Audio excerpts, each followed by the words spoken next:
Dershowitz. He's a professor of law at Harvard Law School and author of the book, Terror Tunnels, The Case for Israel's Just War Against Hamas. Good to have you back on the show.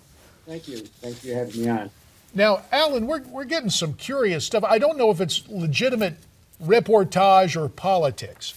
Speaker Boehner issues the invitation. About the same time, we hear that the Israeli intelligence agency Mossad has reportedly broken with the prime minister. I'm hearing from Netanyahu's guys that no, this story was planted by the administration as kind of disrespect.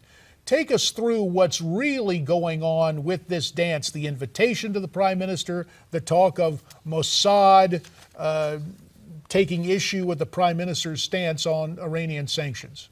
I think what we're seeing is a great constitutional struggle about who has ultimate control over foreign policy, particularly who has control over negotiations with Iran. The president has taken the view, erroneous in my constitutional view, that the executive has sole authority to make deals with Iran over nuclear weapons.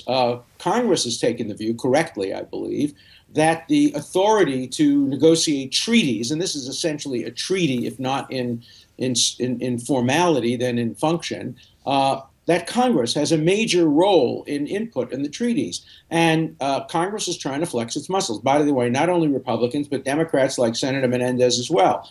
They want to hold a sort of Damocles of sanctions over the negotiations. The president says, no way, I'm going to veto these. So the House comes back and says, all right, well, we'll invite Netanyahu. You invited the Prime Minister of Great Britain to come and lobby Congress and the Senate against sanctions. We're going to invite Netanyahu to come and speak to us and tell us why sanctions are a good idea. It seems to me that Congress has the better of this, that separation of powers and checks and balances and the constitutional authority, which is shared about making foreign policy, is well served when you have Congress taking one position, the president taking another position, and let it be resolved by the constitutional method. So I have no problem with Congress inviting Netanyahu, and I have no problem with the president inviting the Prime Minister of Great Britain to lobby for him.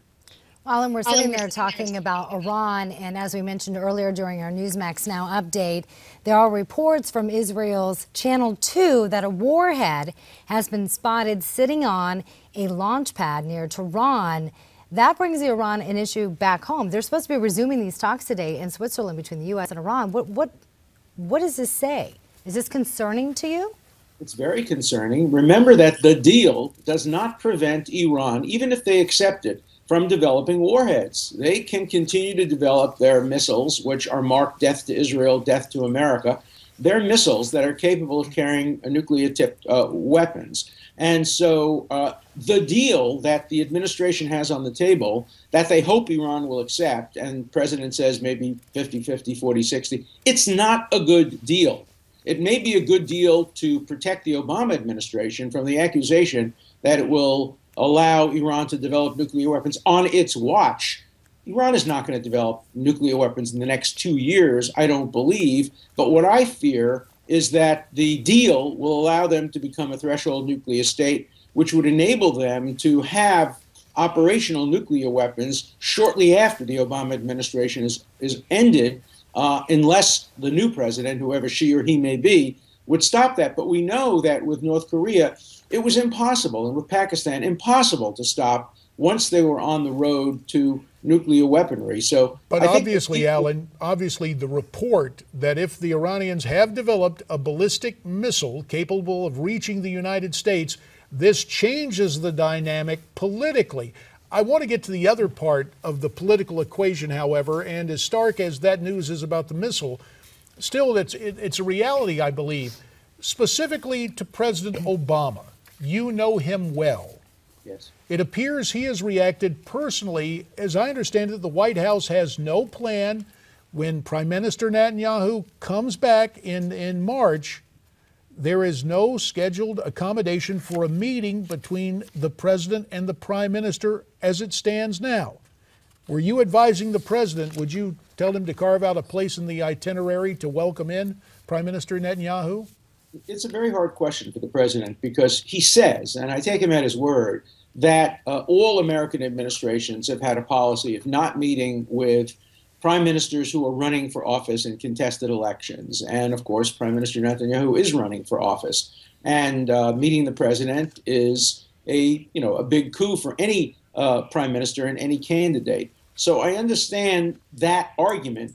One would have to check to see if it actually is true, whether he would in fact meet with the Prime Minister of Great Britain if he were running against a Labour Party candidate. I just don't know the answer to that, but to the extent that it's seen as a diss, it certainly is not good for Israel-American relations. And we have to remember, and the death of the King of Saudi Arabia puts this in perspective, America has only one secure, reliable ally in the Middle East. Only one, and that's Israel. No matter who's elected in Israel, everybody knows that Israel will remain a staunch ally of the United States. It will provide extraordinary technological intelligence and other kinds of assistance. It's mutual, obviously. Israel is supported by the United States as well. But we cannot count on Saudi Arabia. And mindful of that, Alan, the time is growing short. 30 seconds. Not only the events in Saudi Arabia with the death of the king, but in Yemen, that full-blown coup. What are the implications there? 30 seconds, sir. The implications are unpredictability. Nobody knows who will fill vacuums. In Saudi Arabia, it seems like there'll be a stable transition. Yemen, nobody knows. The only thing that's certain in the Middle East is uncertainty, except when it comes to Israel. There you have a stable democracy that will always be a staunch supporter of the United States. Alan Dershowitz, Harvard Law Professor, we thank you for your time. The name of Alan's book, Terror Tunnels, The Case for Israel's Just War Against Hamas. And we will return with more here on America's Forum following this Newsmax Now update.